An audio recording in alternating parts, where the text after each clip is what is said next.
তোমাদের সাথে যুদ্ধ হবে। আমার কারণ বিএনপি তো নির্যাতিত, নিগৃহীত, নিষ্পেষিত, তারা তো দেয়ালে পিঠ থেকে গেছে। কাজে এখন যদি তারা এক প্রকারের প্রয়োজনে সশস্ত্র প্রতিরোধ গড়ে তুলতে হবে, এছাড়া ওই নাই তাদের সেফ এক্সিটের বা তাদের সেভ করার ওয়ে নেই। সেখানে যদি তারা থানা ঘেরাও করে, পুলিশ আর একটা নেতাকর্মীকে অন্যায় ভাবে গ্রেপ্তার করতে পারবে না। আমি আবার বলছি, যেটা যাদের অন্যায় ভাবে গ্রেপ্তার করে তাদের বিরুদ্ধে এই প্রতিরোধ গড়ে তুলবে। যদি অভিযোগ থাকে সেটা অন্য কথা, সেগুলো বিএনপি পারছে না। মানে বিএনপি একটা বিনোদন, মানে পুলিশ একটা বিনোদন নিচ্ছে বিএনপি কে দিয়ে, বিএনপি নেতাকর্মীদের ক্ষেত্রে অনেক ক্ষেত্রে, যে আপনার 200-250 মানুষের মিছিল বের করে পুলিশ একটা লাঠিতে ফুদে সব ব্যানার ম্যানার টাইনে টুইনে দৌড় দেয় কোনো মতে। ওই 200 মানুষ যদি 20 জন 25 জন পুলিশের সামনে দাঁড়াই যায়, আপনারা কি বিএনপির সাথে মানে ট্রাই করেছেন কিনা যে যুগপৎ আন্দোলন করবার, বা বিএনপি যে এভাবে এটা করছে এটা ঠিক না, সুতরাং যেহেতু আপনাদের গোল এক, সরকারকে নামাবার, তাহলে একসাথে কেন আন্দোলন করেননি আপনারা? এই সাগর ভাই, ও তো নিজেই বললো যে বিএনপি একটা বিনোদন। আমার কথা শেষ করি সাইফুল ভাই, আমি আমার কথাটা একটু শেষ করছি, যে কথাটি ধরেন এখন আমরা কি করি, আমার সহযোদ্ধারা আপনার যেদিন আমাদের উপরে আপনার ওই যে মৎস্যভবন মোড়ে গত সম্ভবত 20-21 সেপ্টেম্বর আমাদের উপরে হামলা চালাইছে অতর্কিত ভাবে, এমন মিথ্যা কথা বলবো না, আমরা একবারে মাইর খাই নাই, আমরা প্রতিরোধ করার চেষ্টা করেছি। এবং এই প্রত্যেক মিছিলে যখন পুলিশ আমাদের দিকে তেড়ে আসে, আমরাও তেড়ে যাই, যে আসবে আসো, আমি তো তোমার গায়ে যাই নাই ভাই, তোমাকে তো আমি রেসপেক্ট করি, তুমি আইনের লোক, তুমি কেন আমাকে টাচ করবা, তুমি কেন লাঠি দিয়ে আমার গায়ে হাত তুলবা, তোমার তো অধিকার সংবিধান দেয় নাই, তোমার আইনে নাই, তুমি কেন আমার গায়ে হাত তুলবা। তো পুলিশও দেখে যে এদেরকে পিটাইতে হইলে এরাও দুই একটা দিতে আসবে, কাজে সেটা একটা রণক্ষেত্র পরিণত একটা বিশৃঙ্খলা তৈরি হয়। লোক অল্প থাকতে পারি কিন্তু চাঙ্গা, কিন্তু শক্তিশালী, মানে মনোবল কিন্তু চাঙ্গা থাকে, যে না মায়ের শুধু খাবো না, মায়ের দিতে আসলে 2-4টা দেবো। নানান দিক থেকে আমি মনে করি আমাদেরকে অযথা ডিস্টার্ব করে না। এবং আরেকটা কৌশল, যেটা এটা বলা উচিত না, ভয়ে ভয়ে টাচ করেনি, জি, এটাই আপনি বোঝাতে চেয়েছেন। আমি আরেকটা বলছি যে, এবং আরেকটা জিনিস, যে বিশেষ করে ছাত্র নেতা হিসেবে আমাদের যে গণমানুষের যে একটা সিম্প্যাথি আছে, সমর্থন আছে, এবং সেটা আপনারা দেখেছেন বিভিন্ন সময়, সেই ডাকসু হামলা থেকে যখন বিভিন্ন সময় আমাদের বিরুদ্ধে হামলা হয়েছে, মামলা হয়েছিল, আমরা কৃতজ্ঞতা এবং ধন্যবাদ জানাই দেশের সাধারণ মানুষ, ছাত্র জনতাকে, দলমত নির্বিশেষে তারা আমাদের পাশে এসে দাঁড়ায়। যেমন আপনি দেখেন ডাকসুতে যে বর্বর হামলা হয়েছিল 22শে ডিসেম্বর, সে ডাকসু হামলা রব্বাই থেকে শুরু করে মান্না ভাই, আওয়ামী লীগ, বিএনপি, বাম, ডান, এমনকি আওয়ামী লীগের বর্তমানের আপনার সভাপতি সেটাই ছাত্রলীগের জয় লেখক সহ জাহাঙ্গীর কবির নানক কিংবা আফম বাহাউদ্দিন নাসিমও দেখতে গিয়েছিল। কাজে তারা আপনার একটা কিন্তু চিন্তা করে যে এদের প্রতি একটা জনসমর্থন আছে, সুতরাং যা ইচ্ছা তাই এদের সাথে আবার করা যাবে না, এটাও একটা ফ্যাক্ট। এবং আরেকটা ফ্যাক্ট হচ্ছে আমাদের কর্মসূচির কৌশল।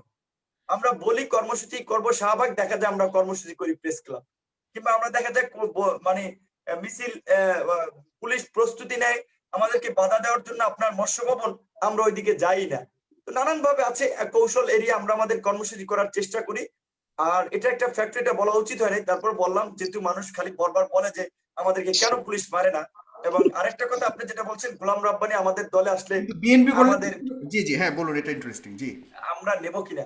আমি বলছি দেখেন, ব্যক্তিগতভাবে আমার বাবা একেবারে নিম্ন মধ্যবিত্ত ঘরের একজন মানুষ, এবং আমি গর্ব করি যে আমি একজন কৃষক ফ্যামিলির ছেলে, ছোট আয়ের ঘরের ছেলে। তো মাসুদ খান ভাই শুরুতে একটা কথা বলেছিলেন, আমি বিনয়ের সাথে সেই কথাটাকে মানে দ্বিমত পোষণ করছি। তার ধারণা থাকতে পারে একজন মানুষকে নিয়ে, যে তিনি বলছেন যেহেতু একটা রাজনৈতিক দল করি, সাহস আছে, টাকা পয়সা বোধহয় হয়তো আছে, কিন্তু বাস্তবিক অর্থে ওইভাবে নাই। কারণ আমি এর আগে লাইভে দেখিয়েছিলাম, আমি যে একটা রাজকীয় বাসায় থাকি, 14,500-14,000 টাকার মতো ভাড়া, এবং নিজে যে লাইফ লিড করি খুবই সরল ভাবে, সুতরাং বিলাসিতা বা টাকা পয়সা থাকলে সেটা চলাফেরায় কিছুটা প্রতিফলন ঘটতো। আর রাজনৈতিক দল, আমরা একটা প্ল্যাটফর্ম তৈরি করতে চাই, যেটা হচ্ছে এই বাংলাদেশের পরিবারতান্ত্রিক রাজনীতির বিপরীতে একটা গণতান্ত্রিক রাজনৈতিক প্ল্যাটফর্ম, এবং বাম ডান এর বিপরীতে একটা মধ্যম পন্থার একটা প্ল্যাটফর্ম, যারা একেবারে বামদের মতো মানে যেটা বলে কট্টর কোনো আদর্শ হবে না, কিংবা ডানদের মতো আবার একেবারে তথাকথিত উদার কোনো আদর্শ হবে না। আমরা গণমানুষের যে চাহিদা, গণমানুষ যেটা চায়, মানবাধিকার, মানুষের অধিকার, আইনের শাসন, গণতন্ত্র, এই বেসিক জিনিসকে ধারণ করে আমরা একটা রাজনৈতিক করতে চাই, এবং একটা রাজনৈতিক প্ল্যাটফর্ম ডেভেলপ করতে। সেই প্ল্যাটফর্মে আপনি সাংবাদিক ইলিয়াস হোসেন যদি মনে করে, আমি একটু ভাই 30 সেকেন্ডে শেষ করছি, সাংবাদিক ইলিয়াস হোসেন কিংবা ছাত্রলীগের সাবেক নেতা গোলাম রাব্বানি কিংবা যে আসুক না কেন, তাদের প্রত্যেকের জন্যই আমাদের পথ উন্মুক্ত থাকবে। তবে আমরা যেভাবে রাজনীতি করি, যেই চিন্তা চেতনাকে ধারণ করি, সেটার সাথে মিলতে হবে। জি, আপনাকে অনেক ধন্যবাদ, সুন্দর কথা বলেছেন। ধন্যবাদ। আমি বলবো, মানে আপনার কাছে যে দর্শকরা প্রশ্ন করে গেছে সেটাও বলবেন, কিন্তু এই ফাঁকে আরেকটা দুঃখের খবর হলো যে আচ্ছা বলবো, একটা আমি সেকেন্ড একটা সেকেন্ড জি, রাব্বানি ভাই এক্ষুনি দিচ্ছি। আমার এই লাইভটা ইন্টারাপ্ট হয়েছিল 5 মিনিটসের জন্য, একটু ডিসকানেক্টেড ছিল, আমি আবার রিকানেক্ট করে এটাকে আবার চালু করেছি। আপনারা যারা আছেন, ইলিয়াস ভাই, আপনাদেরকে আবারও আমি লাইভের লিঙ্কটা দিয়েছি, সরাসরি লাইভের লিঙ্কটা আপনারা দয়া করে আপনাদের টাইম লাইনে দিয়ে দিবেন, কারণ মানুষ আমাকে বারবার নক করছে যে হঠাৎ করে বন্ধ হয়ে গেছে বন্ধ হয়ে গেছে। তো এটা 5 মিনিটসের জন্য ইয়ে ছিল, আবারও চালু হয়েছে। জি, গোলাম রাব্বানি আপনি বলবেন দয়া করে, আমি সবাইকে পাঠিয়েছি। আচ্ছা এটাকে প্রায় আনপেইড জুমে করছিলেন, কেটে গেল কেন? আপনারা আনপেইড জুমে সবার কথা করছিলেন? শুনুন। জানি না ভাই, আজকে আপনার আমাদের সরকার কি কিছু করলো কিনা। রাব্বানি ভাই আমার ফোন করে দিল কিনা যে বন্ধ করে দাও, ফেসবুকের একটু বন্ধ করে দিয়েছে। যাক, রাব্বানি ভাই আছে, আচ্ছা হবে না। দেখ, আমি আমি তাহলে সবার কথাই শুনলাম, এবং একদম শেষ থেকে শেষ কথা না, আমার সাবেক ভিপি সে নুরুল হক নূরের শেষ কথা দিয়ে আমি শুরু করব, যেখানে বলেছিলেন যে হ্যাঁ, তার দলে বা সংগঠনে সবাইকে স্বাগতম যদি তাদের সঙ্গে মিলে। তো এখানেই তো প্যাচ যে আমাদের সাথে মিলে নাই, কারণ আমরা মাত্র দেখলাম যে ভিপি নূরের যে রাজনৈতিক দল, সেখানে একেবারে তার দলের লোকজনই ফান্ড গঠন নিয়ে টাকা মারার একটা অভিযোগ করলেন, যেটা তার নিজের দলের নেতা কর্মীরাই। সো যারা নিজের জনগণের বিশ্বাস নিয়ে তহবিল তসরুফ করে, তাদের সঙ্গে তো ভাই মিলবেই না, এটা তো খুব স্বাভাবিক। তো আরেকটা কথা হচ্ছে যে নদী কখনো সাগরে আসলে মানে সাগর কখনো নদীতে মিলে না, নদী গিয়ে কিন্তু সাগরে যায়, ঠিক আছে? উইথ প্রাউড বলি যে আমি বঙ্গবন্ধুর একজন আদর্শের কর্মী। গোলাম রাব্বানির নিজে একটা প্রতিষ্ঠান, সেটা ইতিমধ্যেই প্রমাণিত হয়েছে যে এটা চেনা বামনের পৈতা লাগে না বা কোনো দল লাগে না, ঠিক আছে? দল ছাড়াই যদি আমি এই করোনা দুর্যোগে সারা বাংলাদেশে সবার চেয়ে বেশি কাজ করতে পারি, যদি কোন এমপি মন্ত্রী গোলাম রাব্বানির চেয়ে অর্ধেক কাজ করতে না পারে মানুষের জন্য মানবিক জায়গা থেকে, সেখানে গোলাম রাব্বানি কোনো দলের প্রয়োজন নাই, বঙ্গবন্ধুর আদর্শ থাকলেই এনাফ। ও এনিওয়েজ, তো যেটা নিয়ে বলছিলাম, প্রথমেই বলেছে আমার ওই মুন্নি আপার কথাটা, সেটা হচ্ছে যে তিনি বলেছেন নাম ফলক ভাঙা বা কবর ভাঙার কথা। প্রথমত হচ্ছে আমি এই ধরনের অপরাজনীতি বিশ্বাস করি না। ও আরেকটা কথা, শহীদ প্রেসিডেন্ট বলেছেন যে রক্ত হাতে চশমা চোখে খুনি কেমনে শহীদ হয়। তো প্রথমত এখানে আপত্তি, কখনো আমি তাকে শহীদ বলবো না, কারণ আমরা ইতিহাস পড়েছি, যারা ইতিহাস জানে না তারা সেটা বলতে পারে। কিভাবে তিনি তার পক্ষের লোকজন যারা তার হয়ে রেভলিউশন করেছেন, গণ অভ্যুত্থান করেছেন, বা তার পক্ষ হয়ে যে অফিসার গুলো রিস্ক নিয়েছেন লাইফের, তাদেরকে সেই প্রায় 5,000 অফিসারকে তিনি হত্যা করেছেন। প্রতিদিন 150 থেকে 200 সামরিক অফিসারকে তিনি ফাঁসি দিয়েছেন। তার পাশের সেলে যারা ছিলেন, গতকাল আমার সৌভাগ্য হয়েছিল তার একজনের সঙ্গে আমার কথা বলার, একদম তিনি সেই বিভৎস ঘটনা বর্ণনা দিয়েছেন। মানে শহীদ জিয়াউর রহমান কখনো শহীদ নন, সেটা আমি বলবো না। তিনি একজন ঠান্ডা মাথার কোল্ড ব্লাডেড মার্ডারার, এবং বাংলাদেশের রাজনীতিতে, ছাত্র রাজনীতিতে যত ধরনের নোংরামি, অস্ত্রের কালো টাকার প্রত্যেকটা এই নোংরামি প্রবেশ করিয়েছেন জিয়া। তিনি তার সেই সামরিক খোলস ছেড়ে রাজনীতির খোলস আনতে গিয়ে, সেই যে আপনি জানেন সেই অমুক বিহার তমুক বিহার করে অভিনরুকি এনে একেবারে ছাত্রদের মধ্যে বিষ বাষ্প ঢুকিয়েছেন ক্ষমতার, সেই ছাত্র দলের সেই যে নোংরা রাজনীতির সেই বিষ বাষ্প ছাত্র লীগেও বা অন্য অন্য দলেও কিন্তু সে হাওয়া লেগেছিল। ওই ইতিহাসে আমি যাচ্ছি না। তো নোংরামি কারা শুরু করেছে ইতিহাস সবাই জানে। যেটা বলছিলেন যে গুড হিলের চট্টগ্রামের বাসায় আমাদের সাকা চৌধুরী বা তার বাবা, তার যে পরিবার, রাজাকার পরিবার, তারা যা করেছে, সেই ঘটনা জানার পরে, সেই ইতিহাস পড়ার পরে কেউ যদি দেখে, একজন সুস্থ স্বাভাবিক মানুষ মুক্তিযুদ্ধ পরিবার থেকে বিলং করে, সে যদি দেখে তার নামের পূর্বে লেখা শহীদ, তিনি মানবতা বিরোধী অপরাধের জন্য তাকে প্রচলিত আইনে বিচার হয়েছে, তিনি শাস্তি পেয়েছেন, সেটাকে শহীদ লেখা হয়েছে। একটা প্লাস্টিকের একটা ফ্রেম ছিল, সেখানে নাম লেখা ছিল শহীদ সাকা চৌধুরী।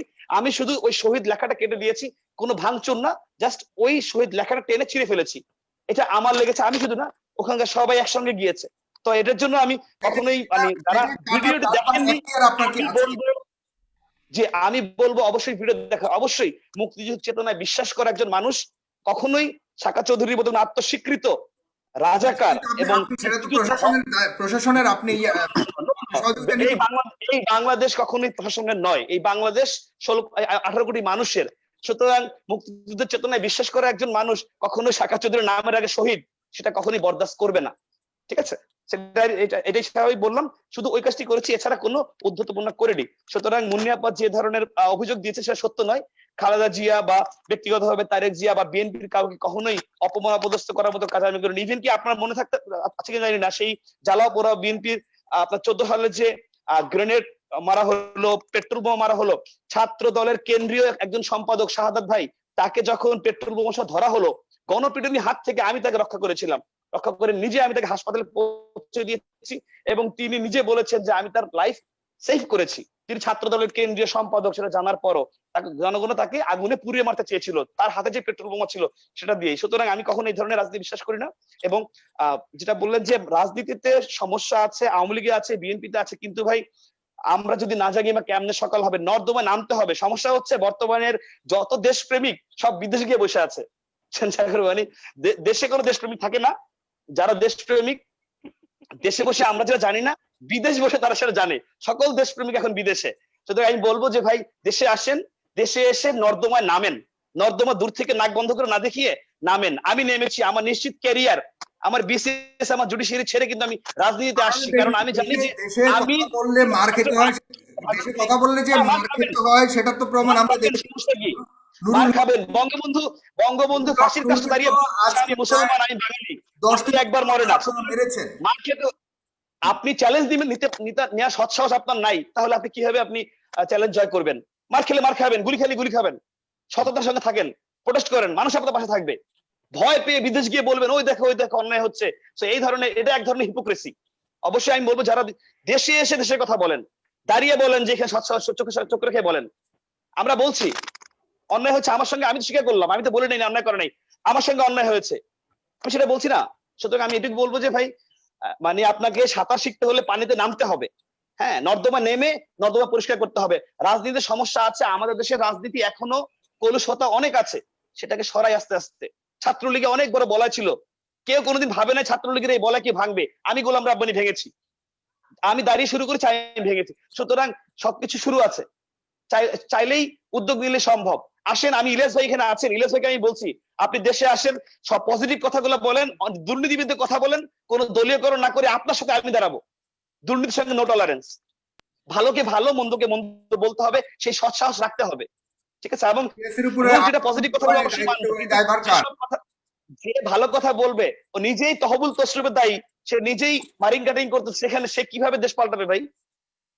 আগে তো সব সেই মহান সাল্লাল্লাহু সেই হাদিস জানতে হবে। আপনি আরেকজন মিষ্টি খেতে মানা করবেন? নিজে হইয়া কলির বান্দর, পরের মেয়ে খুঁজবা সুন্দর। বন্ধু আগে নিজের অন্তর সুন্দর করে লাও, সীতার মতো সাথী চাইলে রামের মতো হও। সুতরাং নিজে ভালো হয়ে নিজেকে শুদ্ধ করে তারপরে মানুষকে বলা উচিত, প্রবচন দেওয়া উচিত। আমি শুধু এইটুকুই বলবো যে এখানে প্রত্যেকেই আগে আত্মশুদ্ধি, আত্মসমালোচনা করে তারপরে অন্যের দিকে চোখ দিতে হবে। সমস্যা সব জায়গায় আছে, আমাদের সমাজের মধ্যে অপরাধ প্রবণতা প্রত্যেকটা সেক্টরে আছে, আমলায় আছে, রাজনীতি আছে, কোথায় নাই? আপনি পুলিশের কথা বলছেন, পুলিশে আপনি ডিপার্টমেন্টাল একটা কেস দেন, আমার ছোট ভাই পুলিশে আছে, একটা কেস করেন, ওই পুলিশের অবস্থা জীবন জাহান্নাম হয়ে যাবে। অন্যায় করলে অন্যায় শাস্তি আছে, রাইট?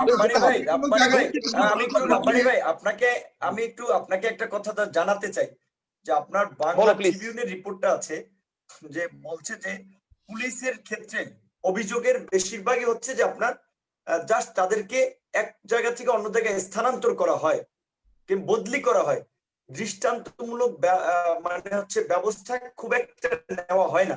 এবং অভিযোগের 76%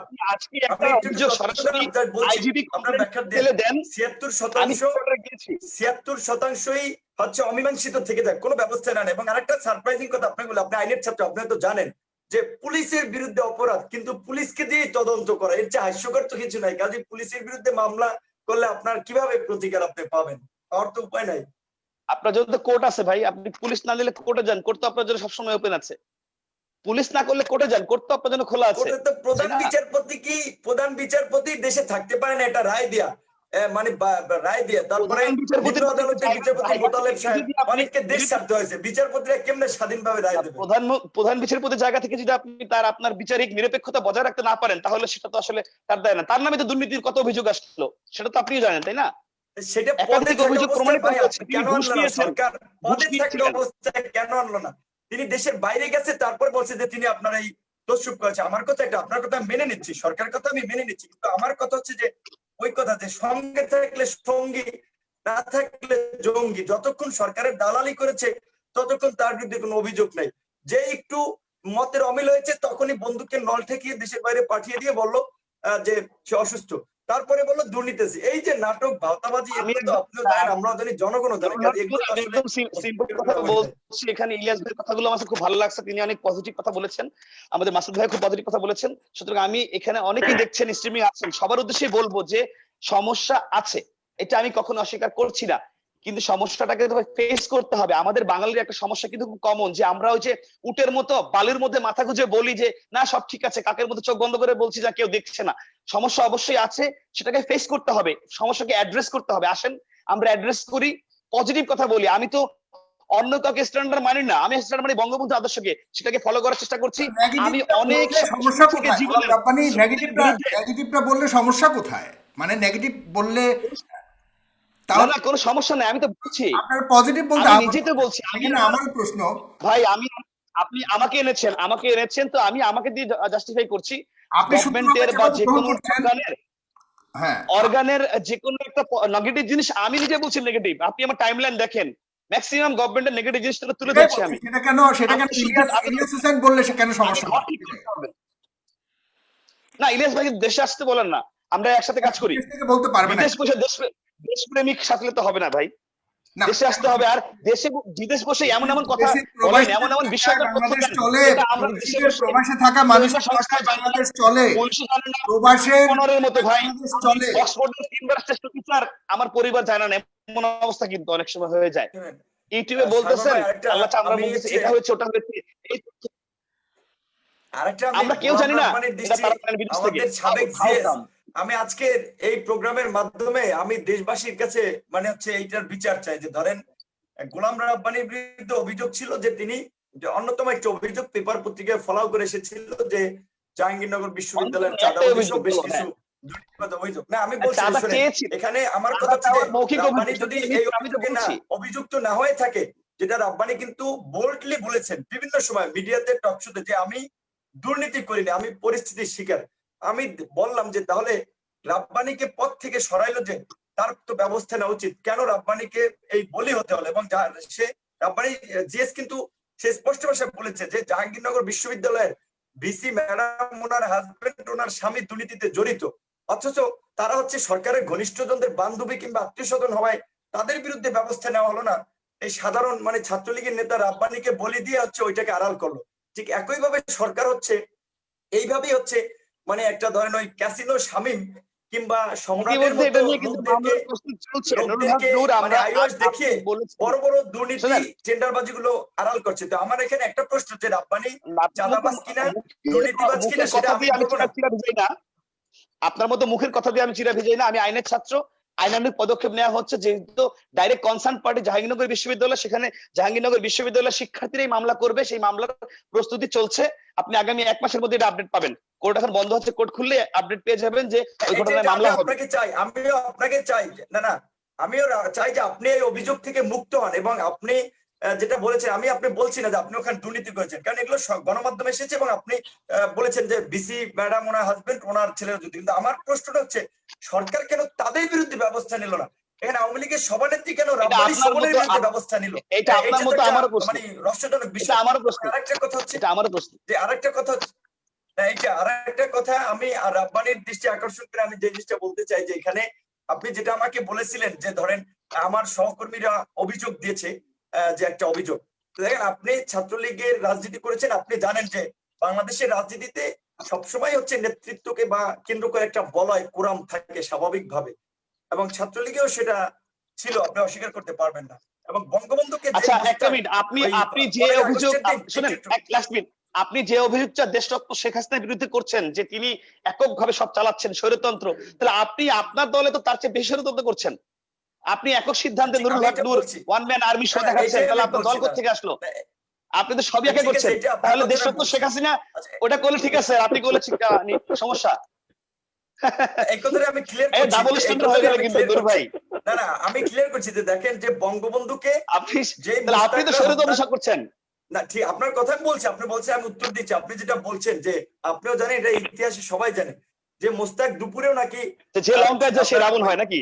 যে বঙ্গবন্ধুকে হাঁসের মাংস দিয়ে ভাত খাওয়াইছে, বঙ্গবন্ধুর মা মারা যাওয়ার পরে ফিট পড়ে গেছে কান্না করতে করতে, সেই মোস্তাকই কিন্তু ঢুকে গেছিল, খবর থেকে বঙ্গবন্ধুকে বের হত্যা হইতে। করে আপনার বঙ্গবন্ধুকে হত্যা করে হচ্ছে মানে প্রেসিডেন্ট হয়েছিল এবং মন্ত্রিসভা গঠন করেছিল, এবং আওয়ামী লীগের ওই সময়ের বঙ্গবন্ধুর ওই বাকশালের মন্ত্রিসভার 24 জন না কতজন আপনার সদস্য মোস্তাকের মন্ত্রিসভায় জয়েন করেছিল। কাজে এই বঙ্গবন্ধুর বাকশালে জয়েন করে মোস্তাকের সাথেও তারা হাত মিলালো। বঙ্গবন্ধু থাকার সময় তো তারা বঙ্গবন্ধুর কাছে একেবারে তাহলে অনুগত ছিল। ইতিমধ্যে নুরুল হক নূরের দলেও অনেক মোস্তাক চলে আসছে নাকি? না না, আমি বলছি আমার দলে না, নুরুল হক নূরের দলেও মোস্তাক আছে। আমি বলছি না না রাব্বানি সাহেব, আপনি আচ্ছা। রাজনীতি করে এখানে রাজনৈতিক সংগঠনে হাঁসের মাংস খাইছো? মোস্তাকদের আনাগোনা থাকবে। এবং আরেকটা কথা আমি বলে শেষ করব, আমি বিতর্ক না, জাস্ট আপনি তথ্যটা জানানোর জন্য। যেমন মাসুদ কামাল ভাই বললো না, ওনার চাকরিটা চলে গেছে বাংলা ভিশনের হেড অফ নিউজ, আমার নামটা ভুলে গেছি, ইয়া ভাই মনে করে দিলে একটু সুবিধা। ইলিয়াস ভাই কি জানো? মোস্তফা ফিরোজ। জি, মোস্তফা ফিরোজ গোয়েন্দা সংস্থার হচ্ছে প্রেসক্রিপশনে ওনাকে প্রথমে ফোর্স লিভে দিয়েছে, 2 মাস ওনাকে বেতন দিয়েছে, তারপরে ওনার চাকরি থেকে আউট করে দিয়েছে। এটা বাংলাদেশের অথরিটি করেনি, আমি জানি গোয়েন্দা সংস্থা করেছে। ঠিক একই ভাবে এখানে আপনি যেটা বলছেন যে আমাদের এই যে একটা অংশ তারা বিক্রি করলো বা তারা ধরেন আপনার আমার বিরুদ্ধে কথা হলো, এইটা হচ্ছে সরকারের গোয়েন্দা সংস্থা, তাদেরকে টাকা দিয়েছে যে তোমরা বলবা নূর সাহেবকে যে কোনো একটা গোয়েন্দা সংস্থা ঠিক করা হোক। এটা গোয়েন্দা সংস্থা, তাদের এই গোয়েন্দার যে বড় তথ্য সেটা জি নূর, আপনি একদলীয় শাসন ব্যবস্থাকে পাকাপোক্ত করার জন্য ইলিয়াস সাহেবের কাছে মতকে দমন ভাই করার আমার জন্য কথা হামলা সত্য মামলার সেই বলে পাশাপাশি দিল। টাকা পয়সা দিয়েও মানুষকে লাস্ট কিনে একটা নিচ্ছে। কোশ্চেন আছে, হ্যাঁ গোলাম রব্বানী সাহেব আপনার কাছে, যে আপনি ধর্ষণের শিকার ফাতেমার পাশে দাঁড়িয়ে আপনি সরকারের কাছে আবেদন করেছিলেন নুরুল হক নূর সহকারে যারা যারা এই অপরাধে জড়িত তাদেরকে গ্রেফতার করতে হবে। তা আপনারা এত সরকারের পক্ষের লোক হয়ে নুরুল হক নূরকে কেন গ্রেফতার করাতে পারেননি, প্রমাণ করাতে কেন পারেননি যে সে?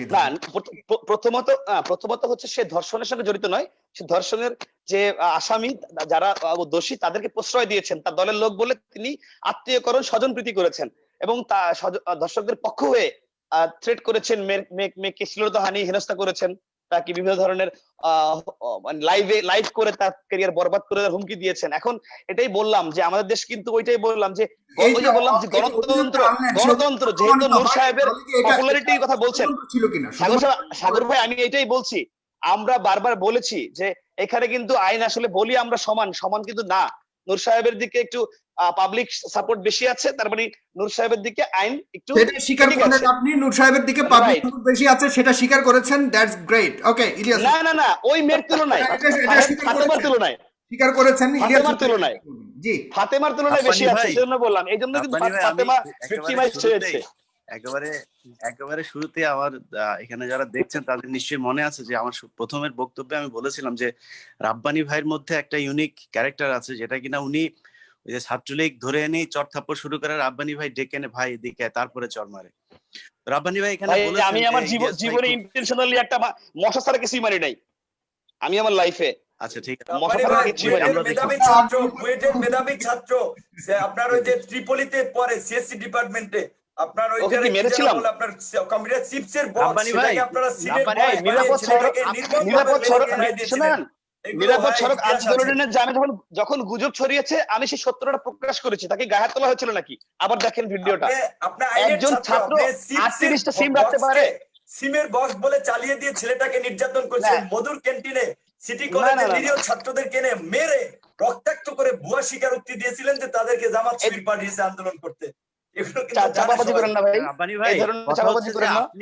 আপনি কেন মারবেন? আপনি সাধারণ সম্পাদক, আপনি কেন মারবেন? কিন্তু আপনার সময়কালে ছাত্রলীগ দ্বারা যতগুলো ঘটনা ঘটেছে সেটার দায়ভার আপনাকে নিতে হবে। আপনার সময় নুরুল হক আমার সময় ছাত্রলীগের ইতিহাসে যত পজিটিভ কাজ সব আমার সময় শুরু হয়েছে। করোনার সময় ছাত্রলীগ যত ভালো কাজ করেছে সব আমার সময় শুরু হয়েছে। প্রথম ধান কাটা, প্রথমে সেই ইতিবাচক কাজ যত আছে আপনি খোঁজ নেন, সব কাজ গোলাম রাব্বানী হাত দিয়ে শুরু হয়েছে। আমি ছাত্রলীগ না ভাই, আমি রাজনীতিতে পজিটিভ চেঞ্জ করতে আসছি। নেতৃত্বে হামলা হয় ডাকসুতে, বিপিকে হত্যা করার জন্য জিএস এর নেতৃত্বে হামলা করা হয় এবং সন্ত্রাসীদেরকে পৃষ্ঠপোষকতা করে জিএস, এটাও একটা ঘটনা ঘটেছে ঢাকা বিশ্ববিদ্যালয়ের ইতিহাসে। এই ধরনের ভুয়া চাপাবাজি করেন না ভাই, এগুলা পাবলিক খায় না, এগুলো মানুষ জানে, ঠিক আছে? ডাকসুর মধ্যে আপনার অন্য দলের রাজনীতি প্রবেশ করিয়ে আপনি যে ধরনের নেতিবাচক কাজ করেছেন, যাই হোক আমার ছোট বোনদেরকে আমি রাব্বানী ভাই মধ্যে আটকায় রাখছেন। আমি শুধু একটা কথা বলি সাগর ভাই, লাস্ট কথাটা বলি, আমার সাবেক ভিপি নূরের একমাত্র খেতাবাটি কম্বল সম্বল আছে হচ্ছে কি ছাত্রলীগের বিরুদ্ধে নিষেধাজ্ঞার, আওয়ামী লীগের বিরুদ্ধে নিষেধাজ্ঞার, কিন্তু প্রোডাক্টিভ কনস্ট্রাকটিভ কাজ মানুষ তো আশায় বাঁচে। জাতির কাছে এমন কোন আশার পিদিম বাতি সে কি দেখাতে পারছে যে নতুন দল করে সে একদম সবকিছু উল্টায় ফেলবে? Nothing, zero, a big zero. সুতরাং শুধু অন্যের সমালোচনা করে কখনোই আপনি দীর্ঘদিন টিকতে পারবেন না ভাই। দিকের লোক সংখ্যা বেশি, এটা আপনি স্বীকার করলেন। আমি আপনার কাছে এটা আমি আসছি এটাই বলছি। তবে ফাতেমার তুলনায়, আই রিপিট, আমি বলছি সেটা ফাতেমার তুলনায়, হুম। ফাতেমার তুলনায় সে বেশি, কিন্তু আমাদের মানে শেয়ানে শেয়ানে যখন হবে তখন কিন্তু বিগ জিরো। ইলিয়াস এখন দেখেন, এখন কিন্তু ইলিয়াস হোসেন এই বলুন। চ্যালেঞ্জ তিনি এই কোন চ্যালেঞ্জ আপনারা নিতে কর্মের পারেন না। মাধ্যমে, ডাকসু ভাই আমি শেষ নির্বাচনে কথা সেই বলি, চ্যালেঞ্জ কোন কর্মের ডাকসু মাধ্যমে সে আলোচনা নাই, সমালোচনা করে গভর্নমেন্টের এবং ছাত্রলীগের নেগেটিভ কথা বলে আলোচনায় আছে। এছাড়া কোন ইতিবাচক প্রোডাক্টিভ কনস্ট্রাকটিভ মানবিক ভালো কাজ করে কিন্তু কখনোই নুরুল হক নূর আলোচনায় নাই। একটাই কথা শেষ। সুতরাং যারা বলতে পারছে না, এবং বিএনপি দিয়ে আশার আলো পাচ্ছে না, জামাত দিয়ে আশার আলো পাচ্ছে না, তারা সেই নূরকে সামনে রেখে একটা আশার পিদিম জ্বালিয়ে বুঝতে চাচ্ছে।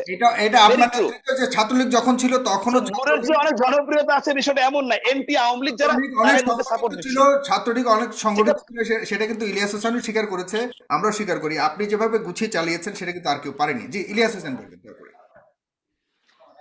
জি, তো আমার এই যে ভাই আজকে যেটা দিয়ে শুরু করলাম আর কি, আমি তো এখন ওই এই রাব্বানি ভাই কিন্তু ওই ক্যারেক্টারই আছেন। ধরুন প্রথমে বললেন যে ইলিয়াস ভাই অনেক সুন্দর করে কথা বলছেন, অনেক কিছুই বললেন, হ্যাঁ ইলিয়াস ভাইয়ের কথা খুব ভালো লেগেছে, কিন্তু আবার তার মাঝে কিন্তু আবার এটাও বলেছেন যে বাইরে বসে তারপরে না করে দেশে আসেন। হ্যাঁ, তো এখন সমস্যা হচ্ছে আমি কি জানেন? ওয়েলকাম সমস্যা জানিয়েছি, হচ্ছে যে রাব্বানি একসাথে ভাই, কাজ করি আসেন। আপনার তো ভাই রাব্বানি ভাই, আমি কিন্তু স্বীকার করছি যে আপনি যদি বাংলাদেশে এখন চান যে আমি ইলিয়াস, আমি ধরেন বাংলাদেশে থাকতাম, আমি যেইখানেই থাকি, আপনি যদি চাইতেন আমারে যা ইচ্ছা করতে পারতেন, স্বীকার করলাম। কিন্তু সমস্যা কি জানেন? ভাই আমরা তো একসঙ্গে কাজ করার জন্য আসছি, বলছি।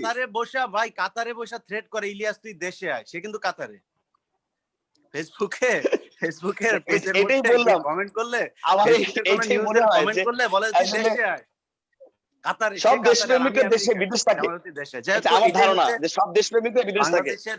এখন রাব্বানি ভাই, আমিও দেশে যাইতে চাই, আমারও খুব ভালো, আমার ইচ্ছা করে, আমার মা মারা গেছে, আমি দেশে যাইতে পারি না, আমার বিরুদ্ধে মামলা ওয়েলকাম টামলা হয়েছে।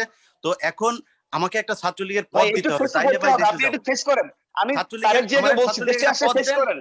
আমি ছাত্রলীগের একটা পদ দেন, তাইলে অন্তত এইটা নিশ্চিত হবে যে আমার অর্থনৈতিক আর কোনো সমস্যা থাকলো না। কারণ ছাত্রলীগ করলে তার না না না, অর্থনৈতিক কোনো ছাত্রলীগের সমস্যা নেই। আপনাকে হ্যাঁ, আমাদের সেটা টিম আমরা পজিটিভ দেখেছি। বাংলাদেশে, আপনার ঠিক, বাংলাদেশে আপনাকে মেম্বার করা হবে, আপনি আসেন, আমরা ভালো আমি কাজ যেটা করব। আমি দেখলাম, ছাত্রলীগের না, আপনি ঠিক মানবিক ছাত্রলীগ ভালো কাজ করার, করার জন্য আপনি আসেন। ভাই আমি মানে কথার মাঝখানে করলে আসলে কনসেন্ট্রেশন হারাই সরি ফেলবো। সরি সরি, না না, আপনি তো ছাত্র কথা বলে আমাকে বলতে হবে ভাই। না না, আপনাকে আমি অবশ্যই গোলাম বলবেন। রাব্বানি, আপনি তো ছাত্রলীগের বলেছেন, জেনারেল সেক্রেটারি আপনি ইলিয়াস ভাই, বলেছেন, এবং আমি আপনি আপনাকে এরপরে চ্যালেঞ্জ আবারও দিয়ে বলার বলছি, সুযোগ পাবেন। আপনাকে রাব্বানি আমি ভাই, চ্যালেঞ্জ দিয়ে বলছি, বাংলাদেশ আমি কিন্তু শুনেন 1 মিনিট, আপনার শুনবো। বাংলাদেশ ছাত্রলীগের সাধারণ সম্পাদক হিসেবে আমি গোলাম রাব্বানি কোন মন্ত্রণালয় ডিপার্টমেন্টে কোথাও একটা টাকার কাজ করি নাই। আমি আপনাকে ওপেন চ্যালেঞ্জ দিলাম, আপনি তো বিদেশ থেকে অনেক দেশে খবর রাখেন, আপনি খোঁজ নেন বাংলাদেশের কোন মন্ত্রণালয়ে এনিহোয়ার আমি 1 টাকার কাজ আমি গোলাম রাব্বানি অবৈধভাবে করছে কিনা। আমি কথাটা আমি এইভাবে শুধু এটুকু বলতে বলছিলাম চাই যে না। আপনি আমি ছাত্রলীগকে কথাটা ধারাভাবে আপনাকে বলবেন না, আমি সবাইকে কথাটা এক আপনাকে পাল্লায় মাপবেন এইভাবে না হিট ভাই। করে বলতে চাই না, কিন্তু আপনি প্রসঙ্গটা যেহেতু আনলেন রাব্বানি ভাই, যেদিন কিনা না, আমি এই তো ফোন আপনাকে চ্যালেঞ্জ রেকর্ড দিয়ে বের বললাম। হয়েছে, যেদিন জাহাঙ্গীরনগর বিশ্ববিদ্যালয়ে আপনার ছাত্রলীগের নেতাদের সাথে আপনার ফোন রেকর্ড বের হয়েছে, সেই ঘটনাকে কেন্দ্র করে আপনাকে বহিষ্কার করা হয়েছে। তার মানে আপনি চাঁদাবাজি করেছেন। যদি না করে থাকেন, তাহলে শেখ হাসিনা ভুল করেছে, আপনি বহিষ্কার করা হয় নাই, আমি পদত্যাগ ত্যাগ করেছি। করে নেন। আপনার দুটার একটা করা উচিত ছিল, হয় ওই দিন পদত্যাগ করা উচিত ছিল, অথবা ওইটা মেনে নিতে হবে যে আপনি চাঁদাবাজ। দুইটার একটা মেনে নিতে হবে। আপনি কোনটা মানবেন? আপনি তো মানেন নাই কিছু। আপনি কি যেটা করেছেন, আপনাকে সরানোর পর আপনি আইনের করে মাধ্যমে, আইনের মাধ্যমে আমি আইনের কোনো কিছু সুরাহা হয়নি করব। সেখানে। যদি আইনের মাধ্যমে হতো তাহলে কিন্তু আপনাকে প্রথমে পুলিশ জেলে নিত, গ্রেফতার করতো, আপনার বিরুদ্ধে ওয়ারেন্ট আসতো, তারপরে আপনি থানায় যেতেন, তারপরে জেলে যেতেন, জেলে যাওয়ার পরে কোর্টে যেতেন, কোর্টে আরে ভাই, যেয়ে আমি তো হাজির হতেন, আমি তো হাজির কোনো হওয়ার পরে অন্যায়, আপনাকে আমি বের তো কোনো করা হতো। এই অন্যায় করি আইনি নাই, প্রক্রিয়া ফলো, আমি তো কোনো অন্যায় করি নাই। তাহলে আপনাকে যেহেতু বের করা হয়েছে, তাহলে শেখ হাসিনাকে আপনার বয়কট করা উচিত। আপনি করবেন? করবেন না? তাহলে দুটো একসাথে আমরা আমি মানতে পদত্যাগ, পারছি না। আমরা দুজনের একজনকে মনে করছি অপরাধ করেছে, হয় শেখ হাসিনা অপরাধ করেছে অথবা আপনি অপরাধ করেছেন, দুটার একটা। এবার আপনি কোনটা মানবেন সেটা আপনার পরের বক্তব্যে আপনি জবাব দেবেন। 2 নাম্বার হচ্ছে, আপনি আপনার যে ছাত্রলীগের কমিটি ছিল, আপনার ঠিক আগের কমিটির একজনকে আমরা দেখেছি, আমি নাম ধরে বলছি, সোহাগ সাহেবকে দেখেছি যে সুন্দর ব্যাগ টেক নিয়ে তারপরে নমিনেশন পেপার জমা দিতে এসেছে 2018 সালে নির্বাচনে। ছাত্রলীগের একজন নেতা ঢাকা বিশ্ববিদ্যালয় থেকে পড়াশোনা করে বের হয়েই তার কোনো চাকরি নাই, ব্যবসা নাই, তিনি কিভাবে নমিনেশন পেপার কিনতে আসেন এবং নির্বাচনে যেতে যান? কারণ বাংলাদেশে এখন নির্বাচন করতে গেলে তার অন্তত 2-4 কোটি টাকার মালিক হতে হবে। সেটা লিকুইডিটি মানি থাকতে হবে। তো সেই লোক কিভাবে নির্বাচনে যায়? অর্থাৎ আমরা দেখছি, আমরা তো বাংলাদেশেরই মানুষ, তো আমরা তো জানি যে ছাত্রলীগের এখন ইনকাম ভালো, অতএব আপনি যদি আমাকে একটা পদ দেন আমি দেশে ফিরে আসতে রাজি আছি ভাই, আর কোনো কিছু দরকার নেই। 3 নাম্বার হচ্ছে যেটা বলতে চাই, আপনি সালাউদ্দিন কাদের চৌধুরীর কবর ভাঙার বিষয়ে ব্যাখ্যা দিয়েছেন।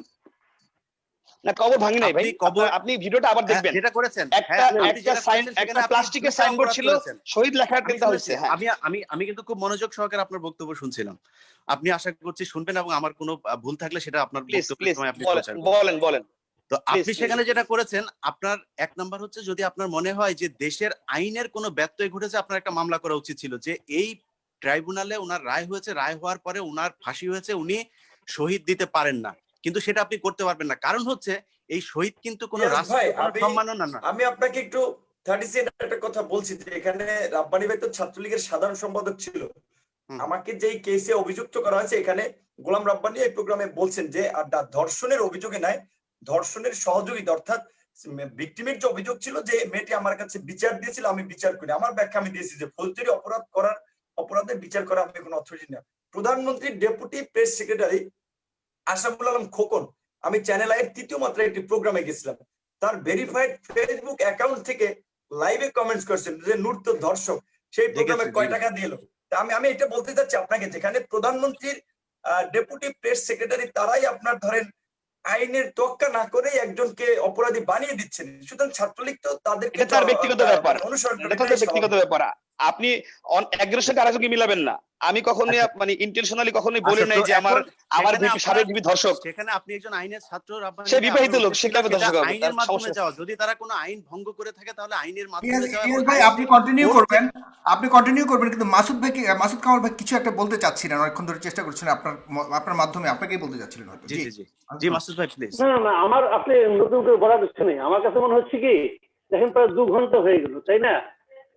2 ঘন্টা যদি এখন যে আলোচনা চলছে, আমি যেটা বলি, বিশেষ করে আপনার নূর এবং ইয়ের সঙ্গে, এই রব্বানির সঙ্গে এইভাবে যদি আপনার মনে করেন ও বললো আমি বললাম, ও বললো আমি বললাম, এভাবে বললে কিন্তু আপনার সারা চলবে। হ্যাঁ, তো সারা চলানোর মতো ওনাদের এনার্জি আছে। আমি তো বুড়া মানুষ ভাই, আমার আপনি আরেকটু বসেন, আপনি বুড়া অবশ্যই না, আপনি এত বুড়া হন না। আচ্ছা, আমার মনে হয় মাসুদ কামাল ভাই শেষ করুক, ইলিয়াস ভাইয়ের পরে মাসুদ কামাল ভাই শেষ ফিনিশিং দিক, ভালো হবে। সিনিয়র থেকে সিনিয়র কবরের ফলক আপনি সরাতে গিয়েছেন, সেটা আইনের মাধ্যমে যাওয়া উচিত ছিল, আপনি মামলা করতে পারতেন, তারপরে কোর্ট যদি মনে করে সেখানে তারা লোক পাঠিয়ে তারপর সেটা সরাতে পারতো, সেটা আপনি করেন নাই। 2 নাম্বার অপরাধ যেটা করেছেন সেটা হচ্ছে তাদের পরিবার, সে কিভাবে মারা গেছে সেটা তাদের ব্যাপার, সেটা মানে রাষ্ট্র সেটার বিচার করেছে, সেই বিচার নিয়ে প্রশ্ন আছে, সেই প্রশ্নে যাচ্ছি না, কিন্তু তারা মনে করছে যে তার বাবা বা তার স্বামী সে যে রাজাকার, এটা নিয়ে আপনার কোনো প্রশ্ন আছে? সে যে অবশিক্ষিত রাজাকার, এটা অবশ্যই আছে। সে কোথাও বলেন নাই কখনো সে যে রাজাকার, অবশ্যই আছে। সে কখনোই বলতে হবে কেন? আপনি বলছেন কিন্তু যে আদালত থেকে সুখরঞ্জন বালিকে তুলে নিয়ে ইন্ডিয়াতে পাঠিয়ে দেওয়া হয়, সেই ট্রাইব্যুনাল নিয়ে আমাদের সমস্যা আছে। অতএব আমরা এই বর্তমানের এই আইন মানি না। আমি ব্যক্তিগতভাবে এই আইন আমি মানি নাই। এই ট্রাইব্যুনাল নিয়ে যথেষ্ট স্কাইপ কেলেঙ্কারি থেকে শুরু করে এগুলো ওপেন সিক্রেট, এগুলো কোনো কিছু তো গোপন নাই রাব্বানী ভাই, মানে গোপন না তো, আপনি নিজেও জানেন। ভাই 30 বছর 40 বছর আগের কেস আপনি এখন যে করা সৎসাহস করেছেন, সেখানে আপনার মানে সবকিছু পারফেক্ট হবে এভাবে আপনি কিভাবে বুঝতে পারলেন? 40 বছর আগের কেস, তার মানে প্রধানমন্ত্রী শেখ হাসিনা আপনার ইয়ে করবে, প্রধান বিচারপতিকে বলবে যে একটারে ঝুলাই দাও, যত তাড়াতাড়ি পারো একটাকে ঝুলাই দাও, প্রমোশন দিব, এটা বলবে? এটা স্কাইপ কেলেঙ্কারিতে বের হয়েছে এইসব কথাবার্তাগুলো। অতএব এটা নিয়ে তো ভাই বিতর্ক আপনারা তৈরি করেছেন, আমরা করি না। অতএব এই ট্রাইব্যুনালে যে বিচার হয়েছে সে বিচার আমি মানি না। আর শহীদ, আচ্ছা যাই হোক ইলিয়াস ভাই, আমি এই ছোট বিষয়টা আমি কনক্লুড করছি। আমি কিন্তু তারপরে বলে দুঃখ প্রকাশ করেছি যখন দেখেছি যে সেটা আমার ইন্টারেস্ট ছিল খুব সিম্পল, যে নামের আগে শহীদ কথাটা মানে ভালো লাগে নাই আমার কাছে, আমি সহ না আরো সবার সাথে, কিন্তু আমি দুঃখ প্রকাশ করেছি। এটা কিন্তু মুক্তিযুদ্ধের ওই ইয়ে না, সার্টিফিকেট না যে এটার জন্য আপনাকে ভাতা দিতে হবে। শহীদ লাগাইলে কিন্তু সরকারি কোনো ভাতা চায় না, আপনার ছাত্রলীগের কাছে। এই ঘটনার জন্য আমি কিন্তু পরবর্তীতে আমি দুঃখ প্রকাশ করেছি। হ্যাঁ, পরবর্তীতে আমি এই ঘটনার জন্য দুঃখ প্রকাশ করেছি, তো অনেকের খারাপ লেগেছে। একজন মানুষ মারা গেলে আসলে কিছু থাকে না। রাইট, আমি বলেছি ইলিয়াস ভাই, অনুভূতিতে আঘাত দিয়েছেন আপনি, তাদের ধর্মীয় অনুভূতিতে আঘাত দিয়েছেন, এটা করা ঠিক হয় না। কারণ কবর কিন্তু সবারই থাকবে, বাড়িঘর সবারই থাকবে। আমি দুঃখ প্রকাশ করেছি ইলিয়াস ভাই, আমি আবারও বলছি একজন জি। মানুষ মারা গেলে তার কিছু থাকে না, এই ঘটনার পরে আমি দুঃখ প্রকাশ করেছি যে অনেক এভাবে আসলে ধন্যবাদ অবশ্যই ভাই, ঠিক হয়নি। অনেক ধন্যবাদ আপনার কাছে। এটা এই ধরনের আপনার কাছে অন্তত আমার এই ধরনের প্রত্যাশা ছিল যে আপনি অনেক আগে এটা নিয়ে আপনার এটা অ্যাপ্রিশিয়েট করি আমি আমরা। হ্যাঁ জি, এই যে আপনার কাছে এটা আমরা অন্তত আশা করি নাই। এটা অন্য ছাত্রলীগের কারো কাছে, লেখক ভট্টাচার্যের কাছে আশা করতে পারি, কিন্তু না, আপনার কাছে আশা করতে পারি আমরা নাই। যখন গিয়ে ভাই আমি যখন গিয়েছিলাম এবং তখন এটা ক্ষমা চেয়েছেন, চার এটাই পাঁচশো হলো ছেলে বড় মিলে মহত্ব। সবাই মিলে ক্ষমা বলেছে। চেয়েছেন, দ্যাটস গ্রেট। ইলিয়াস ভাই বলবেন। জি, তো এখন এইসব যদি বাদ দেওয়া হয়, আপনি এককভাবে তো ছাত্রলীগকে রিপ্রেজেন্ট করেন না। ছাত্রলীগের যে চরিত্র সেটা আমরা জাহাঙ্গীরনগরে আজকে যে আপনার যে ঘটনা, আমি ভাই সেই ঘটনা চেষ্টা ছাড়াও করছি পজিটিভ দিকে দেওয়ার জন্য চেষ্টা রাইট করেছি। রাইট রাইট কিন্তু সেটা আমরা দেখছি না। দেশের সার্বিকভাবে ছাত্রলীগ পজিটিভ দিকে যাচ্ছে। আপনি যেটা চাচ্ছেন সেটা হচ্ছে না, বরং আপনাকে সরিয়ে দেওয়া হয়েছে। আপনি তো চাঁদাবাজির বিরুদ্ধে কথা বলতে গিয়েছিলেন আপনার অভিমত অনুযায়ী, অতএব আপনাকে কিন্তু রাখা হয়নি, আপনাকে না, সরিয়ে এখন আমার তাদেরকে আনা অনুযায়ী না, হয়েছে। আপনি তো জানেনই, সেটা তো আমি ওপেনলি দিয়েছি। হ্যাঁ বিসি রাইট ম্যাডামের দুর্নীতির সব তথ্য আমি ওপেন দিয়েছি, বা চারবার রাইট আমি আপলোড করেছি রাইট রাব্বানি ভাই ফেসবুকে। আপনার কাছে আসবো আমি, মানে ইলিয়াস ভাই শেষ করলে 1 মিনিট করে সবাই আবার একটু বলার সুযোগ পাবেন। জি, এরপরে অনুষ্ঠান শেষ করবো। জি, এটাই হচ্ছে বেসিক্যালি এটাই হচ্ছে ছাত্রলীগের চরিত্র। আমরা যেটা দেখছি, হাতুড়ি চাপাতি থেকে শুরু করে অনেক ঘটনা ঘটছে, অথচ শিবিরের মেসেজ যাওয়া হচ্ছে, শিবিরের লোকজন যেখানে থাকছে সেখানে কোরআন হাদিসের বই পাওয়া হচ্ছে। সেই কোরআন হাদিসের বইকে বলা হচ্ছে জঙ্গি ভাই সরঞ্জামাদি। শিবির নিয়ে আসলে বললেন না ইলিয়াস ভাই, না, শিবির একবারে অবশ্যই বলতে হবে। আপনি ব্রাশ সারা বাংলাদেশে ফায়ার করে আপনি ভাই 8 জনকে ভাই মেরে ভাই ফেলছেন, আপনি আপনার তো এটা নিশ্চয়ই মনে আছে। ভাই আপনি মানুষ মানে একজন ছাত্রকে মেরে ম্যান হলে ফেলে রাখছে। তো মারিং কাটিং এর ইতিহাস কিন্তু শিবির শুরু করেছে। এই রক কাটা বলেন বা আদার্স যাই বলেন, চট্টগ্রাম বিশ্ববিদ্যালয়ে আমি 2006 সালে পরীক্ষা দিতে গিয়েছি, তাদের ত্রাস দেখেছি। আমি কেন রাব্বানি সেরা ভাই, জিন্স পরেছি রাব্বানি এই জন্য ভাই, প্লিজ আমাকে নিয়ে র‍্যাগ দিয়েছে। আমারে ভাই প্লিজ ইতিহাস নিয়ে চট্টগ্রাম টেনে বিশ্ব না। ভাই ইতিহাস নিয়ে টানলে কিন্তু আমি সোজা দৌড় দিয়ে আমাকে কিন্তু 73 যাব। আমার ইতিহাস নিয়ে টান দিলে 73 যাব, যে সময় শিবির আসেও না এই দেশে, আওয়ামী লীগ ছাড়া কোনো আমি দলই নিজে ছিল না। সোজা 73 শিবিরের যাব। র্যাগিং এর শিকার আমি অতএব হয়েছি 2006 সালে মারামারি চট্টগ্রাম অবশ্যই বিশ্ববিদ্যালয়ের হয়েছে। শাহমানত হলে। ভাই আমি অস্বীকার করি না তো, শিবির র্যাগিং করে না, আমি অস্বীকার করি না। শিবির রক কেটেছে, এটাও আমি স্বীকার করছি। কিন্তু শিবির রক কেটেছে, শিবির কয়জন মানুষকে মেরেছে, শিবির কোথায় একটা টেন্ডারবাজির একটা মামলা দেখাবেন, শিবিরের বিরুদ্ধে একটা ধর্ষণের মামলা দেখাবেন। আমি কাউকে সাপোর্ট করছি না, আমি কাউকে না, মানে এই ক্ষেত্রে আমি বলবো না। আমি শিবিরের কথা বলছি না, যে ওইটা ছাড়া ওরা ধর্মীয় অতএব এক্সট্রিমিজম প্র্যাকটিস করে, এই কিন্তু জাহাঙ্গীরনগরে এই যে কিন্তু আপনার টেন্ডারবাজি নিয়ে আমি কখনো পালন করা দেখি নাই। হয়েছে। এই আরে জাহাঙ্গীরনগরে টেন্ডারবাজির ধর্ষণের কথা সেঞ্চুরি কিন্তু পালন ভাই, করা হয়েছে। আপনি সেটাকে টেন্ডারবাজির support এসব করেন? রাজনীতি, ছাত্র রাজনীতিতে ঢুকিয়েছে এই আপনার জিয়াউর রহমান, এটা তো আপনি অস্বীকার করবেন না হতে ভাই। পারে, হতে পারে, হতে হতে পারে। পারে কেন? আপনি ইতিহাস জানেন না? না না, আমি শুনি নাই জিয়াউর রহমান ছাত্রলীগে ছাত্র রাজনীতিতে এই টেন্ডারবাজি ঢুকিয়েছে, এটা আমি শুনি নাই, আমি জানি না। আমি কোন, আপনি যদি রেফারেন্স দিতে পারেন, আপনি একটা বই দেন, একটা বইয়ের নাম বলেন, আমি ওই বইটা পড়বো। আমি দিব আমি আপনাকে দিব। জি প্লিজ, অবশ্যই দিবেন। এরপরে হচ্ছে ঠিক আছে। আপনার জাহাঙ্গীরনগরে যে ঘটনা হচ্ছে, জাহাঙ্গীরনগরে ধর্ষণের সেঞ্চুরি পালন হয়েছে, এটা কি মিথ্যা কথা আছে ভাই? এটা আপনি জানেন, এটা আপনাদের এটা নিয়ে একটা অতএব লেখা আপনাকে দিব। এটা কোনো এখন দালিলিক প্রমাণ সব নাই। মিলিয়ে- এটা নিয়ে একটা পুরো এখন লেখা সব- আপনাকে দিব।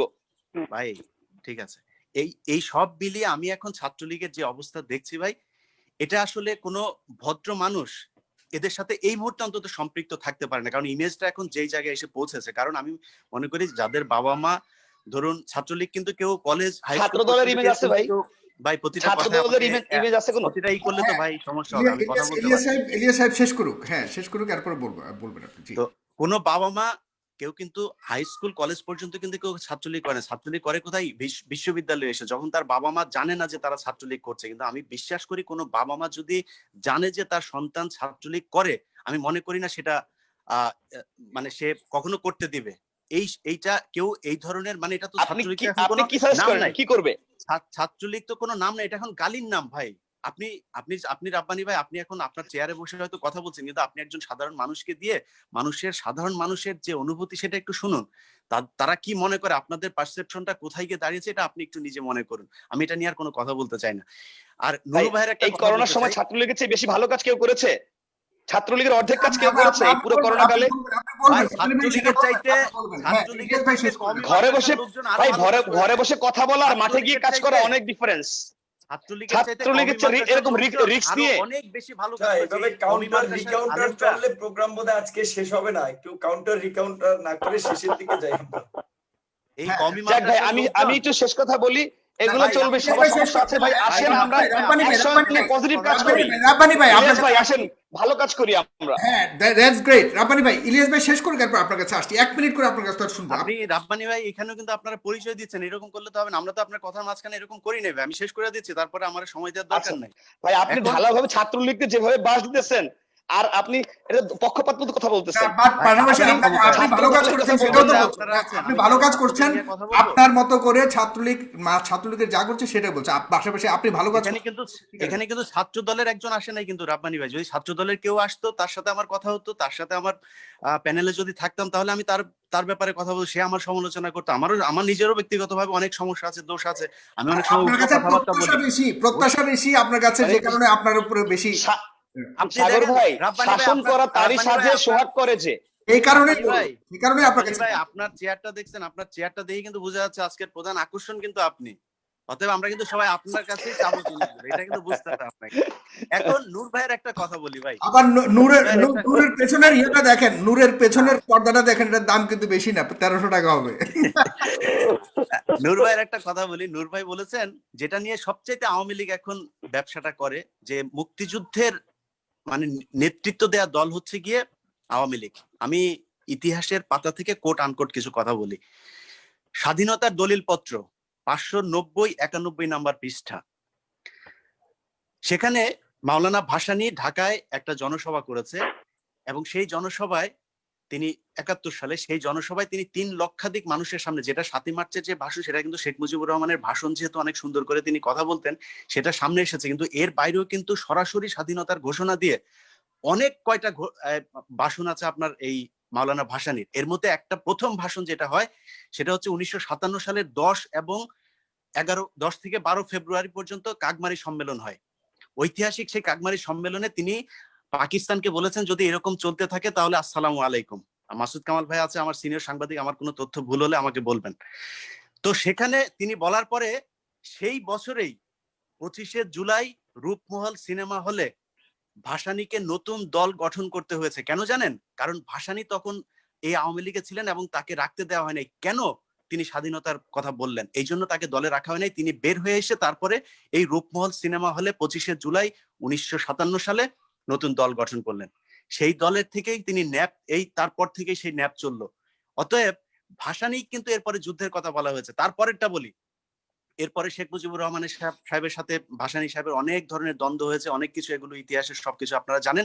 সবশেষ যেটা ডকুমেন্ট সেটা বলি, সেটা হচ্ছে শারমিন আহমেদের, যিনি তাজউদ্দিন আহমেদ সাহেবের মেয়ে, তিনার বই নেতা ও পিতা বইয়ের 45-46 নাম্বার, 2টা পৃষ্ঠার মধ্যে খুব স্পর্শকাতর কয়েকটা বিষয় লেখা আছে। এর মধ্যে একটা হচ্ছে তাজউদ্দিন আহমেদ, নূরজাহান মোর্শেদ, তারপরে হচ্ছে ব্যারিস্টার আমিরুল ইসলাম, ইনারা বেশ কয়েকজন গিয়েছিলেন 25শে মার্চ রাতে, যে মুজিব সাহেব আপনি যেহেতু বঙ্গবন্ধু আপনি যেহেতু এই এখন আমাদেরকে যেহেতু আলাদা হয়ে যেতে হবে, আমাদেরকে একটা বাসা ঠিক করা ছিল, যে বাসাতে তারা থাকবে গোপনীয়ভাবে এবং সেখানে থেকেই মুক্তিযুদ্ধ নিয়ন্ত্রণ করবে, পরিচালনা করবে। কিন্তু শেখ মুজিবুর রহমান সাহেব 25শে মার্চ এসে তিনি বললেন আমি যাব না। এরপরে বললো ওকে ঠিক আছে, আপনি যেহেতু যাবেন না, আপনি যেহেতু গ্রেপ্তার হবেন, তাহলে আমাদেরকে এই স্বাধীনতা ঘোষণাপত্র এটা আপনি পড়ে শোনান। আমাদের টেপ রেকর্ডার নিয়ে গিয়েছে, টেপ রেকর্ডারে পড়েন। আমি কিন্তু ইতিহাসের বই থেকে বলছি, ওনার বইয়ের 45-46 নাম্বার পৃষ্ঠা পড়লে আপনারা এগুলো পাবেন। সেখানে তিনি বলছেন না আমি টেপ রেকর্ডারে বক্তব্য দিব না। তারপরে বললেন যে ঠিক আছে তাহলে এটা একটা সিগনেচার করেন। তিনি বলেছেন আমি সিগনেচার করব না। তিনি বললেন যে তোমরা সবাই যাও, নাকে তেল দিয়ে ঘুমাও, 27 তারিখে হরতাল। অর্থাৎ যেই 26 তারিখে শহীদ প্রেসিডেন্ট জিয়াউর রহমানের ভাষণের পরে যুদ্ধ শুরু হলো, সেই যুদ্ধটা কিন্তু শুরু হওয়ার কথা ছিল না। অনেকে বলছেন যে উনি ওনার পক্ষে, উনি সেটা ভদ্রতা দেখিয়েছেন, কিন্তু উনি না বললেও পারতেন। 27 তারিখ হচ্ছে হরতাল ছিল শেখ মুজিবের ঘোষণা অনুযায়ী। অতএব এই স্বাধীনতার নেতৃত্ব দেওয়া নিয়ে অনেক ধরনের প্রশ্ন আছে। সেই বইয়ের 196 নাম্বার পৃষ্ঠায় ব্যারিস্টার আমিনুল ইসলামের একটা সাক্ষাৎকার ছাপা হয়েছে। সেখানে তিনি বলছেন যে শেখ মুজিব সরাসরি, আমি কোট আনকোট পড়ছি এই লাইনটা, শেখ মুজিব সরাসরি মুক্তিযুদ্ধের সাথে কোনো লিংক রাখতে চাননি। উনি হয়তো একটি নেগোসিয়েশন চাচ্ছিলেন। শেখ মুজিব জানতেন তাকে হত্যা করা হবে না, সেজন্য তিনি গ্রেপ্তার হয়েছিলেন। কোট আনকোট বললাম রাব্বানি ভাই, আমি কিন্তু আমার লেখা বই পড়ছি না, তাজউদ্দিন আহমেদ সাহেবের মেয়ে শারমিন আহমেদের বইতে পড়ছি। সব শেষ আমি ওই যে আমার সেই দর্শকের বক্তব্যের প্রশ্নটা উত্তর দিতে চাই, যে কুষ্টিয়াতে যে ভাস্কর্য ভাঙা হয়েছে, আর যে সেই কুষ্টিয়া জেলার এসপি যে বক্তব্য দিয়েছে সেটা নিয়ে ওনার একটা আক্ষেপ ছিল। ভাই, কুষ্টিয়া জেলার যারা এখন এই যে এই বয়সের যারা এসপি, তারা সবাই কিন্তু ছাত্রলীগ থেকেই গিয়েছে। তো এই ব্যক্তি সেখানে যে আছেন খুব নিজেদের লোক, সেটা কিন্তু সরকার আগে থেকেই জানতো বলেই সেখানে শেখ মুজিবুর রহমানের ভাস্কর্যটা ভাঙা হয়েছে। শেখ মুজিবের ভাস্কর্য যে কোনো মাদ্রাসা ছাত্র ভাঙে নাই, সেটার প্রমাণ হচ্ছে ওই ভাস্কর্য যারা ভাঙতে যাচ্ছিল তাদের পেছনে পেছনে সিসি ক্যামেরা হাঁটছিল। এটাই হচ্ছে সবচেয়ে বড় প্রমাণ। এই পৃথিবীতে এখন পর্যন্ত এরকম সিসি ক্যামেরা আমি দেখি নাই যে যারা ভাঙতে যাচ্ছে তাদের বাড়ি থেকে শুরু করে ফলো করে একেবারে ভাঙা পর্যন্ত ফলো করেছে, এবং সুন্দর করে কোনো দিকে তাকায় না। হাতুড়িও সেই জায়গায় রেডি ছিল, হাতুড়ি দিয়ে। তো এখন হাতুড়ি কাদের জাতীয় প্রতীক সেটা তো আমরা জানি, অতএব এটা নিয়ে তো কথা বলার কিছু নেই ভাই। যাই হোক রাব্বানি ভাই, আমার কথা আপনার কথা শেষ হলে আমি নুরুল হক নুরুর কাছে যাচ্ছি। এবার রাব্বানি ভাই আচ্ছা আমি কিন্তু আর বলবো না, আমি আলিয়াস ভাইকে বলছি যে রাব্বানি ভাই আপনি কি ভাই আমি কিছু বলবো না, ভালো হতো নুরুল হক নুরের 1-2 মিনিট কথা শুনে আপনাকে আমি শেষ করতে দিব আজকে। আপনি সবার প্রশ্ন উত্তরটা দিয়ে, সবাই তো আপনার উপরে ইয়ে হচ্ছে, আমি আছি আপনার সাথে, নো প্রবলেম। নুরুল হক কিছু বলতে চাচ্ছেন এরপরে ইয়ে না নূর সাহেব তো বলেছেন শেষ, এটাই তো শেষ পার্ট নাকি? শেষ, একদম শেষ। হ্যাঁ তাহলে ওইভাবেই বলে ফেলেছি। এখন মোট কথা হচ্ছে এতক্ষণ আমরা অনেক বিতর্ক করলাম, এটা রাব্বানি ভাই জিএস ডাকসুর তিনিও স্বীকার করেছেন ছাত্রলীগের মধ্যেও খুন খারাপি, মারামারি, কাটাকাটি, চাঁদাবাজি, টেন্ডারবাজি কম বেশি আছে। আওয়ামী লীগ যা করছে এটাও ঠিক না, তিনি স্বীকার করছেন। এবং একজন সুস্থ মানুষের পক্ষে, বিবেকবান মানুষের পক্ষে এটা অস্বীকার করা হয় নাই। ঠিক সেম ঘটনা বিএনপিতেও আছে। তবে এটা ঠিক যে আওয়ামী লীগ ইতিহাসের সমস্ত জঘন্যতাকে, বর্বরতাকে, নেতৃত্ব নিয়েও কিন্তু একটা প্রশ্ন নির্লজ্জতাকে জবাব দেবে, কারণ তারা একটানা আপনার দলে একক নেতৃত্ব দিচ্ছেন, সেটাও বা কিভাবে ভবিষ্যতে কি সেটা দিয়ে যাবেন? জি জি জি, যেটা বলছেন যে সেটা আওয়ামী লীগের এই মানে হচ্ছে নির্লজ্জতা, বর্বরতা এবং মানুষের উপরে জুলুম নির্যাতন, এটা ইতিহাসকে ছাড়িয়ে গেছে। যেহেতু এরশাদ সবচেয়ে মানে লং টার্ম ক্ষমতায় ছিল, সামরিক শাসক, সেও এত দীর্ঘমেয়াদে ক্ষমতা থাকে নাই যেটা আওয়ামী লীগ এখন আছে। কিন্তু ক্ষমতায় থাকার জন্য তারা এগুলো করছে। এবং আজকের একটা জিনিস আমি আমার ডাকসুর জিএস তাকে আমি, সে যাই বলুক, তার ওই কথাটার জন্য ধন্যবাদ জানাই যে মানুষ যখন নিজের পাপ উপলব্ধি করতে পারে, যে আমার যখন ক্ষমতার দাপট ছিল আমি এই পাপটা করেছি। তিনি সাকা চৌধুরীর কবরের ধরেন ওইটা ভাঙচুর করেছে, তিনি কিন্তু দুঃখ প্রকাশ করেছেন যে না, মরার পরে আর আসলে তার বিষয়ে কিছু তখন না, এটা তখনই করেছেন। ইসলামিক মূল্যবোধে যেটা, একজন মানুষ শত অপরাধ করলো, মরার খবর শুনলে বলে আল্লাহ তাকে মাফ করুক, বেস্ট নসিব করুক। সুতরাং আজকের যে আমি বলবো, যারা বঙ্গবন্ধু শেখ মুজিবুর রহমানের মতো বঙ্গবন্ধু শেখ মুজিবুর রহমান এবং জিয়াউর রহমান, একজন মুক্তিযুদ্ধের সেক্টর কমান্ডার, স্বাধীনতা আন্দোলন সংগ্রামের একজন অন্যতম নেতা, তাদেরকে যে নোংরা বিতর্ক করে, এই মানুষগুলো কোন মস্তিষ্কের আমি জানি না। কারণ কেউ বলে জিয়া পাকিস্তানের এজেন্ট ছিল, আবার বঙ্গবন্ধুকে পাকিস্তানের এজেন্ট বানায়। কতটুকু বিকৃত মস্তিষ্কের মানুষ হলে এইভাবে কথাগুলো বলতে পারে? আমি এখানে ইলিয়াস ভাই অনেক ব্যাখ্যা বিশ্লেষণ করেছে, তার কথার একটা কথা বলতেছে। আমি কোটা সংস্কার আন্দোলন একটা নেতৃত্ব দিয়েছিলাম, আমার একটা ছোট্ট এক্সপিরিয়েন্স আছে, আমি একটু আপনাদের সাথে শেয়ার করতে চাই। 2 মিনিটের বেশি হলে একটু নিন, এটা জাস্ট একটা ঘটনা বোঝার জন্য। যে আমরা যখন সচিবালয়ে গেলাম, কাদের সাহেব ফোন দিল আমাদেরকে আলোচনার জন্য, তখন অনেকে বললো না ওখানে যাওয়া যাবে না, ওখানে যে তোমাদেরকে হুমকি দামকি দিবে, তারপরে আন্দোলনই হবে না, তার চেয়ে তোমরা বলো আজকেই প্রজ্ঞাপন জারি করতে হবে। তো আমরা একটা জিনিস চিন্তা করলাম যে দেখেন, আমাদের উদ্দেশ্যটা ছিল কোটা সংস্কার আন্দোলন করা। কাজেই সরকার যেহেতু আমাদের প্রতি পজিটিভ থেকে আমাদের সাথে আলোচনা করতে চায়, যে দেখি না কি হয়, তো সেই ভরসা থেকে আমরা গিয়েছিলাম। সেখানে যাওয়ার পরে আমাদের নেতৃত্বের একটা অংশ আমাদের প্রতি বিক্ষুব্ধ হয়েছিল যে তোমরা কি জন্য 1 মাস সময় নিলাম। দেখেন, আমরা কিন্তু ভালো উদ্দেশ্যে আপনার সময় নিয়েছিলাম, যে না, যেহেতু সরকার বলেছে এটা বিচার বিশ্লেষণ করে 1 মাস পরে তারা প্রজ্ঞাপন দিবে, আমাদের দাবি মেনে নেবে, আমরা ভালো চিন্তা ভাবনা থেকে। কিন্তু তারা যে আমাদের সাথে এভাবে গেম খেলবে, নোংরা রাজনীতি করবে, যে আমাদের দাবি না মেনে পরবর্তীতে আন্দোলন করলে আপনার লাঠি পেটা করবে এবং আন্দোলনের হাইপটাকে নষ্ট করা, এটা তো আমরা বুঝতে পারিনি, কারণ আমরা তো এত ম্যাচিউর সময় হয়নি। তো সেটা সরকার নষ্ট করেছে। তো তাহলে দেখেন, এখন দুইটা পক্ষ, আমরা সচিবালয়ে গেলাম কারণ আমরা সরকারের সাথে সংঘর্ষ চাইনি, আমাদের জায়গা থেকে আমরা ঠিক, আবার ছাত্র নেতাদের যে অংশটা বিরোধিতা করেছিল তারাও কিন্তু তাদের জায়গা থেকে ঠিক। কাজে আমার মনে হয় এই বক্তব্যটা বিভিন্ন জায়গায় আসে, তো এই কারণে আমার একজন সচেতন মানুষ হিসেবে আমার কাছে মনে হয় বঙ্গবন্ধুকে ঠিক অনেক নেতৃবৃন্দ ধরেন বলতে চেয়েছিলেন যে আপনি আজকে স্বাধীনতার ঘোষণা দেন, আপনি লিখিত দেন। আমার মনে হয় হয়তো উনি কোনো দূরদর্শিতা থেকে আসলে উনি এটা বোঝাতে হয়তো উনি করতে চেয়েছিলেন যে টাইম অনুযায়ী লিডার টাইম অনুযায়ী ডিসিশন নেবে, প্রেক্ষাপট অনুযায়ী ডিসিশন নেবে। কাজে সেজন্য হয়তো তিনি কালক্ষেপণ করতে পারে, সেটাকে আমরা এভাবে দেখতে পারি। ইলিয়াস ভাই সঠিক তথ্য একেবারে বইয়ের রেফারেন্স দিয়েছে, তার আলোচনাকে আমি খুব এপ্রিসিয়েট করি, তথ্য সহ তিনি দিয়েছেন। আমি জাস্ট উপলব্ধি থেকে একটা ঘটনা কানেকশন করলাম। আর সর্বশেষ যে কথাটি বলবো, এখানে যেমন রাব্বানী ভাই আজকে সাকা চৌধুরীর আগে তিনি ক্ষমা চেয়ে দুঃখ প্রকাশ করেছেন কিনা আমি জানি না, তবে আজকে আমি শুনলাম উনি দুঃখ প্রকাশ করেছেন। ঠিক একইভাবে আমি আপনাদেরকে এই প্রোগ্রামের মাধ্যমে জানি, আমাদেরকে যারা পুরা সংস্কার আন্দোলনে হামলা মামলা করেছিল ছাত্রলীগের যেই নেতা কর্মীরা, তারাও আমাদের কাছে ক্ষমা চেয়েছিল যে ভাই আমরা আমরা আসলে অন্যায় করেছি, তোদের সাথে জুলুম করেছি, তোরা মাফ করে দিস ভাই, তোরা যা করতেছিস এইটাই ঠিক। ঠিক একইভাবে আজকের জয় লেখকরা মামুনুল হকদের মতো আলেমদের নিয়ে যেভাবে গালিগালাজ দিচ্ছে না, এই পদ পদবিটা চলে যাক, 2 দিন পরে মামুনুল হকের সাথে দেখা বললেও বলবে হুজুর মাফ করে দিন, আমরা অনেক পদের কারণে রক্ত গরম পদ আরেকটা যেন উপরে পাই নেতাদেরকে দেখানোর জন্য আমরা হয়তো অনেক কথাবার্তা বলেছি। কারণ হচ্ছে মানুষ যখন ক্ষমতায় থাকে অন্ধ হয়ে যায়, মোহে অন্ধ হয়ে যায়। যেমন যেই বর্তমান প্রধানমন্ত্রী শেখ হাসিনা ধরেন এক সময় আপনার এই তত্ত্বাবধায়ক সরকার ব্যবস্থার জন্য আন্দোলন করলো, আপনি শেষ করতে হবে অনেক। মানে আমাদের জন্য কি দুর্ভাগ্য। আচ্ছা আমি শেষ করছি, আচ্ছা শেষ করছি। রাব্বানী ভাই আপনি বলবেন। ইতিহাসের কি নির্মম ঘটনা, খুব সেই শেখ বাকপটু ছেলে হাসিনার তো, সরকার মানে বলতে ভালোবাসে আর কি। খোঁচায় তত্ত্বাবধায়ক সরকার ব্যবস্থা দূর করে দিল। কাজে আজকের যারা আওয়ামী লীগ আছে তারা ভাবছে যে আমরা বোধহয় এটা করে পার পেয়ে যাবো, কিন্তু তাদের মধ্যে আবার আতঙ্ক আছে। যেমন তোফায়েল আহমেদ সাহেব একবার বলেছিলেন যে আওয়ামী লীগ ক্ষমতা পট পরিবর্তন হলে পরের দিন 5 লাখ মানুষ লাশ পড়বে।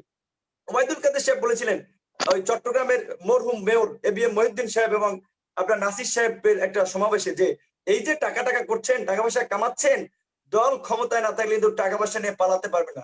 কাজেই তারা গায়ের জোরে রাষ্ট্র ক্ষমতায় থাকতে চাচ্ছে, তাদের মধ্যে একটা আতঙ্ক আছে। এখন এই জায়গা থেকে আমি বলবো যে মারামারি, কাটাকাটি, ধাওয়া পাল্টা ধাওয়া, ক্ষমতা দখল, সংঘাত, সহিংসতা, রাজনীতি অনেক হয়েছে।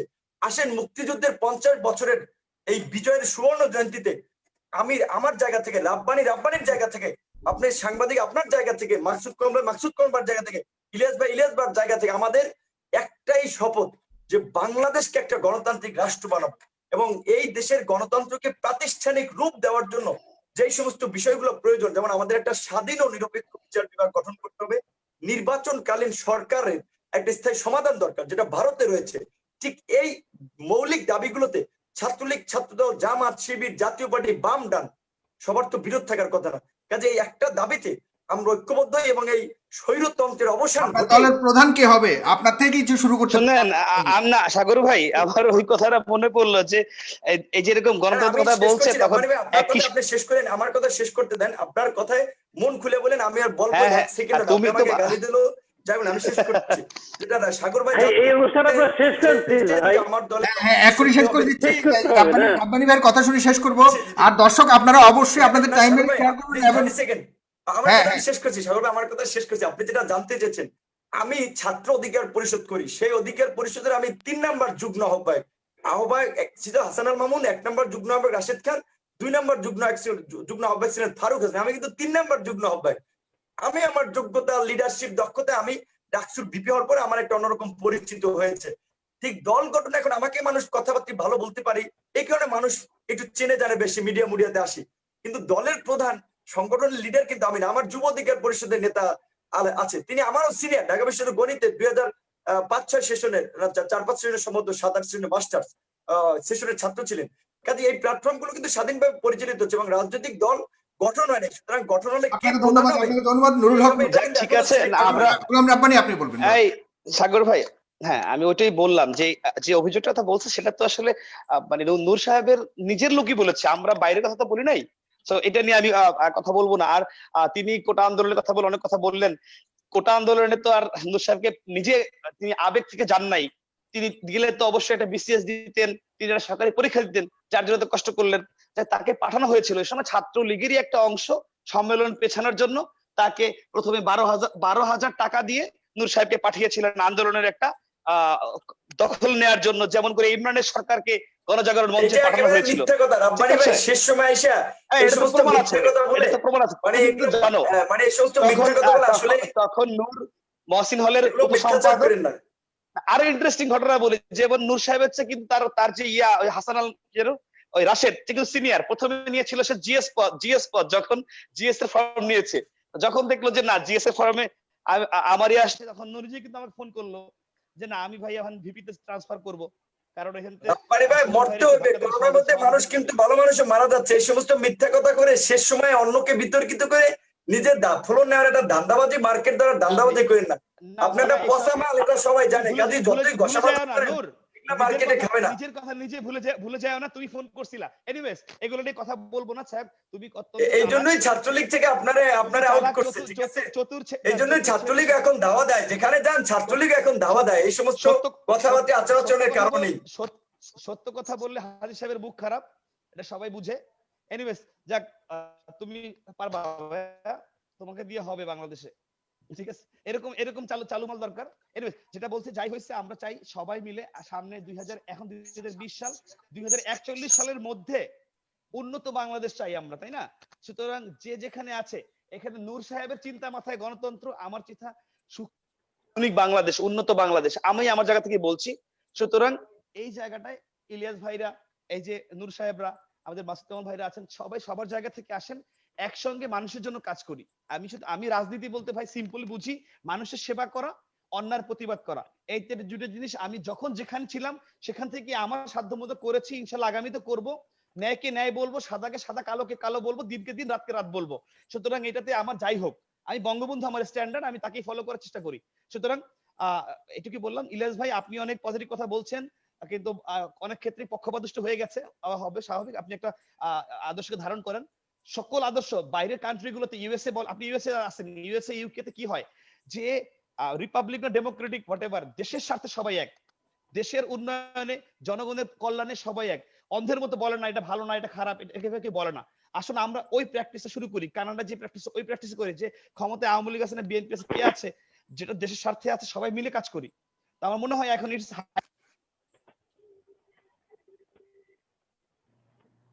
আপনাকে শোনা যাচ্ছে না রাব্বানী ভাই, আপনাকে শোনা যাচ্ছে না। জি, অনেক ধন্যবাদ। আপনার লাস্ট কথা আমরা জাস্ট 5টা ওয়ার্ড মনে শুনিনি, তবে হ্যাঁ, জি, মাসুদ কামাল ভাই, আপনার 1 মিনিট না 30 সেকেন্ডে আপনার থেকে বিদায় নিচ্ছি। ধন্যবাদ আপনাকে। আমি আসলে এই লম্বা আলাপ হলো তো, মাসুদ কামাল ভাইয়ের সময় দিতে হবে। মাসুদ কামাল ভাই, আপনার কোনো সময় না, আপনি বলেন, আপনি যে এতক্ষণ কষ্ট করে। ঠিক আছে, আপনি আমি আসলে শুনতেছিলাম, আমি একটু শাসন করেন। একটা জিনিস হলো কি, আমি বলি, আমি শেষ করে দিচ্ছি আমার বক্তব্য, বেশি লম্বা সময় নিব না, কারণ আমি নিজেও টায়ার্ড। আর বেশি বললেও কিন্তু কোনো লাভ নেই। এই কারণে কে কত বেশি সময় বললো তার উপরে কিন্তু তার কথার গুরুত্বটা নির্ভর করে না। এটা 1 নম্বর কথা। 2 নম্বর কথা হলো যে আসলে কথাটা কতটা কার্যকর, সেটা হলো ইম্পর্টেন্ট। এটা হলো, দেখেন আমরা এখানে 4 জন আছি, আপনি আছেন উপস্থাপক 5 জন, আর তাছাড়া আপনারা হিসাব দিলেন, আমি অত দেখিনি যে কয়েক হাজার লোক শুনতেছে। তারা কিন্তু শোনার সময় স্টপ ওয়াচ নিয়ে বসে না, কে বেশি বললো না, 18,000 মানুষ। ওনারা কিন্তু সবার হাতে স্টপ ওয়াচ নাই, ওনারা কিন্তু এভাবে হিসাব করে না যে কে টানা কত বেশি বললো, অথবা কে অন্যকে বলতে না দিল, তার উপর মার্কিং করে তার হাতে একটা পদক ধরিয়ে দিবে। এটা কিন্তু হয় না। তারা ওই 2-3 কথাকে গুরুত্ব দেয় যে কথাটা কার্যকর কিনা। আর আমাদের একটা সমস্যা আছে, বাংলাদেশের মানুষের একটা সমস্যা আছে, এটা হলো কি, আমরা না হাততালিতে বিভ্রান্ত হই। কিভাবে? যেমন 24,000 লোক দেখতেছে, আমি বিরাট খুশি, আমাদের 24,000 লোক দেখতেছে, কিন্তু এটা কিন্তু কোনো আসলে না, আপনার ব্যারোমিটার নয়। হাততালিতে অনেক হাততালি দেওয়ার নেতা বাংলাদেশে আসছে, আবার হারিয়েও গেছে।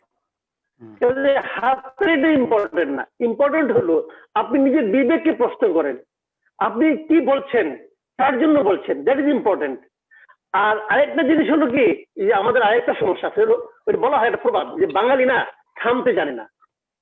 যখন শুরু করে তখন তারা যে গাড়িটা চালায়, ওই গাড়িতে ব্রেক নাই, আর সব আছে, ব্রেকটাই সমস্যা। 9 মাস যুদ্ধে তো স্বাধীন হতো না, থামিনি বলেই তো এত শর্ট সময়ের মধ্যে বাংলাদেশের মতো দেশ স্বাধীন হয়েছে, পৃথিবীতে আর কোনো দেশ। এখানে আরেকটা কথা ভুল বললেন, 9 মাসের স্বাধীনতা থামিনি আমরা, থামিয়ে দেওয়া হয়েছে। ঝামেলা ছিল রে ভাই, থামিয়ে দেওয়া হয়েছে, যে আর বেশি দিন যুদ্ধ চললে ঘটনা অন্যরকম হতো। দেখ, এটা অন্য প্রসঙ্গ, আরেকদিন বসেন ওটা নিয়ে আলাপ করবনি। তো এটা হলো অন্য জিনিস। তো আমার মূল বক্তব্য হলো কি, যে আমাদের দরকার হলো সহনশীলতা, আমাদের দরকার হলো পরমতকে শ্রদ্ধা করা, অন্যের মতটাকে শোনা। যেমন নূরের কথা বললি, আপনি নূর ভিপি ছিলেন, উনি অবশ্যই জনপ্রিয়তা পেয়েছেন, নাহলে ভিপি হলেন কি করে? ভোটেই তো হয়েছেন। আবার ওনার সঙ্গে আলোচনা হচ্ছে, দল করছেন, উনি একাই সব সিদ্ধান্ত নিচ্ছেন, এগুলো হচ্ছে, কিন্তু হচ্ছে। আমাদের দেশের রাজনীতির স্টাইলটা এরকম, আমি যা করব সেটাই ঠিক, তুমি আমার কথা শুনবে না, তুমি বহিষ্কার। এটা তো আমরা হাইপোথিসিসলি বলছি, কিন্তু ওনার দল থেকে কেউ কিন্তু এ পর্যন্ত অভিযোগ করেনি যে উনি না, আমি তা বলছি না, আমি সেটা বলছি না। আমার কথা হলো কি, যে এই বিষয়গুলো বলছি এই কারণে যে এখান থেকে আমাদের একটা শিক্ষা দিতে হবে। আপনি যখন গণতন্ত্রের কথা বলবেন, তখন আপনার নিজের মধ্যে সে গণতান্ত্রিক আচরণটা থাকতে হবে। এবং আমি আশা করি নূর ইয়াং ম্যান, রাব্বানি সেও ইয়াং, ইলিয়াস দেশে কখনো ফিরবে কিনা আমার সন্দেহ আছে, যদি সরকার পতন হয়ে তাহলে সে ফিরবে। তার হাতে আমি আমার সাংবাদিকতার বিকাশ দেখতে চাই। আমরা তো গন কেস, আমরা বুড়া হয়ে গেছি, আর কয়দিন আছি আর। কিন্তু আমি সবাই চাই যে আমাদের জাতি কিন্তু তাকিয়ে আছে ইয়াংদের দিকে।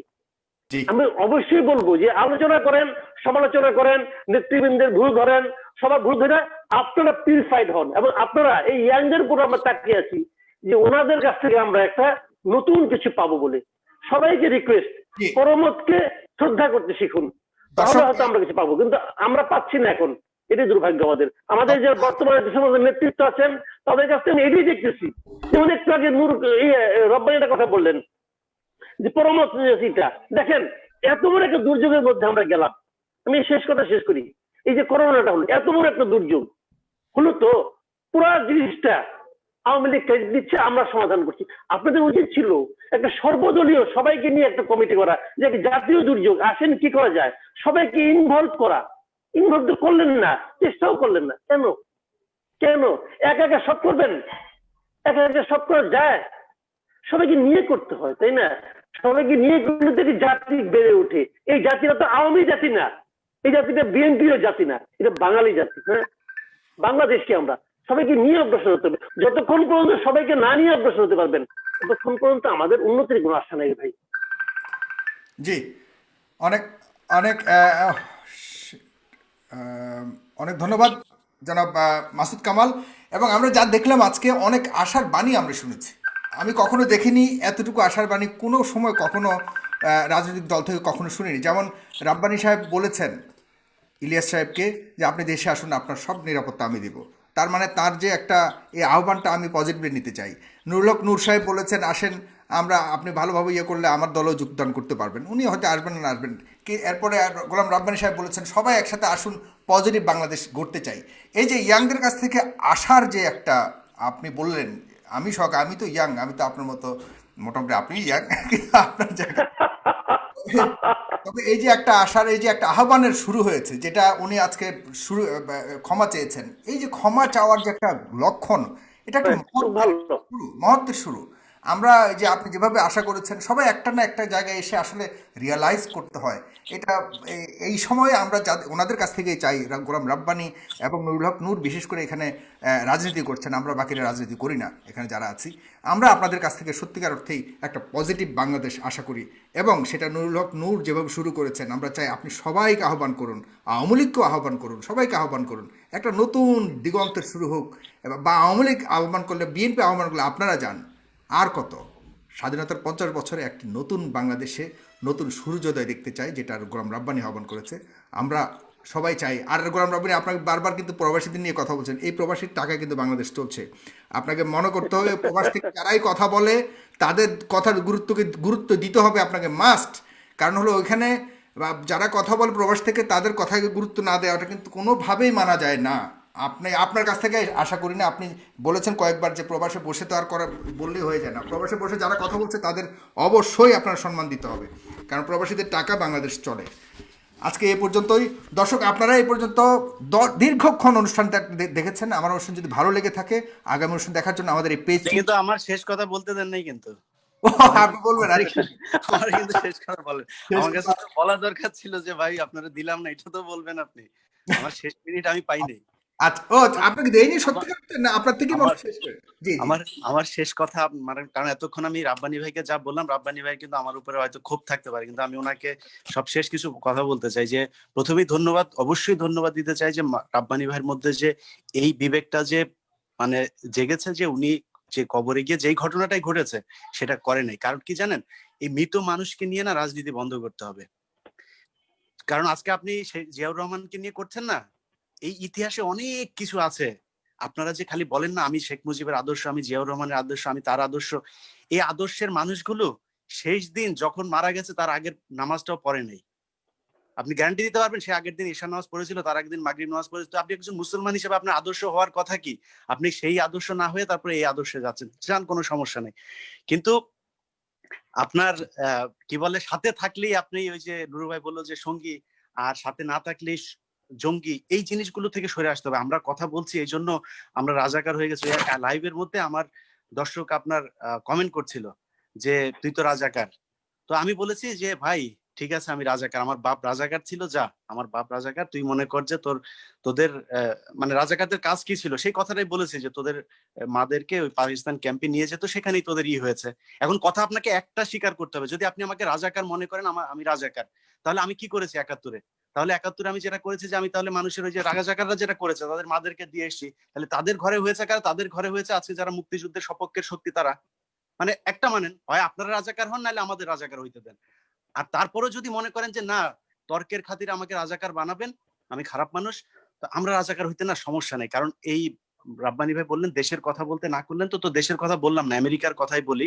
আমেরিকায় একজন রাজাকারের সন্তানের সাথে আমার পরিচয় আছে, একজন মুক্তিযুদ্ধের সপক্ষের শক্তির ছেলেকে দেখি।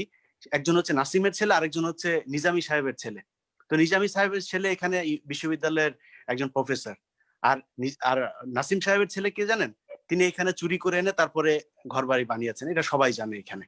অতএব এই রাজাকার আর মুক্তিযুদ্ধ এই দুইটার মধ্যে আজকের যে ব্যারিকেড সেটা, অতএব এইসব জায়গাগুলো এই সব বাদ দিয়ে দেশের সার্বভৌমত্ব নিয়ে কথা বলতে চাই। রাব্বানী ভাইকে বলতে চাই, রাব্বানী ভাই আমি আজকে যদি কথা বলি আপনাদের ছাত্রলীগের লোকজন মনে করবে যে আমি বোধহয় রাজাকার, আমি স্বাধীনতা বিরোধী, আমার কথা কেউ শুনবে না।